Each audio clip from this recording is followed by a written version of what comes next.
ده الجزء الأول من تطبيقات خاصة لحبايبنا واخواتنا أصحاب التفاحة المقطومة، أصحاب أجهزة الآيفون. منها تطبيقات فيها مميزات مجانية وفيها مميزات مدفوعة، ولكن الأكيد إن كلها تستحق التجربة.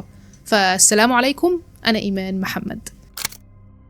ده تطبيق تقدر من خلاله تحمل اي فيديو يعجبك من على السوشيال ميديا. كل اللي عليك تضغط على علامة الشير للفيديو اللي عجبك، وبعدين هتختار داونلود او تحميل من خلال التطبيق ده. بالشكل ده هيحمل شوية والتطبيق تلقائيا هيتحفظ عندك في معرض الصور، تقدر توصله في اي وقت بدون علامة مائية وبشكل مجاني.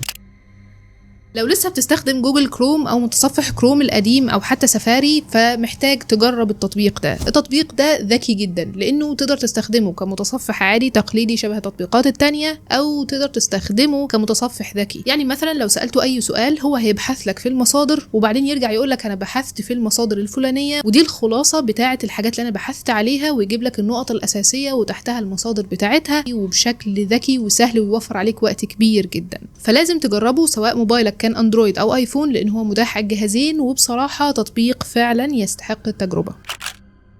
لو عندك صورة وحابب تكملها سواء بالطول أو بالعرض، أو حتى مثلا في شخص أو عنصر مزعج وراك أو جنبك وحابب تشيله من الصورة، كل اللي عليك تستخدم تطبيق واحد. وطبعا في جواه أدوات تانية كتير لتعديل الصور، منها المجانية ومنها اللي بتحتاج اشتراك، ولكن أنصحك بشدة إن أنت تحمله وتجربه، لأن هو واحد من أفضل التطبيقات اللي شفتها مؤخرا لتعديل الصور بالAI أو الذكاء الاصطناعي. تقدر تستخدمها وتجربها بنفسك. لو حابب توصل لإعدادات أكتر في كاميرا الآيفون بتاعك أو إعدادات احترافية أكتر، فتطبيق فاينل كات على موبايلك الآيفون ممتاز جدا، لأن هو بيخليك توصل لمزايا متقدمة وتتحكم أكتر في إعدادات الكاميرا بتاعتك وانت بتصور. ده بالإضافة إنك تقدر لو عندك أكتر من جهاز بتصور أكتر من زاوية في وقت واحد، تقدر تربط ما بين الأجهزة دي بشكل ممتاز جدا وتطلع فيديو نهائي شكله احترافي وأفضل بكتير من الكاميرا العادية. فده كمان تطبيق ممتاز ويستحق التجربة.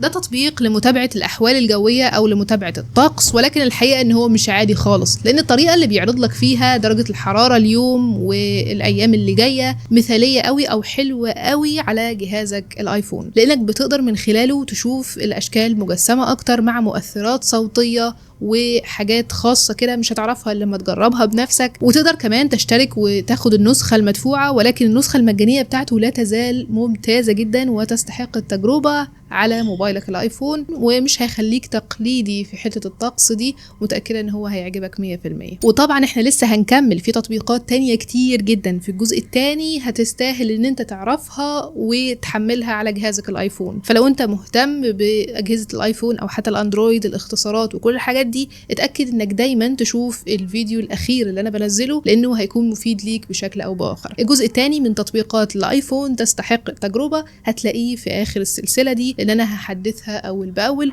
ولو عندك أي طلبات أو تطبيقات معينة عاوز تعرفها اكتبها لي في التعليقات.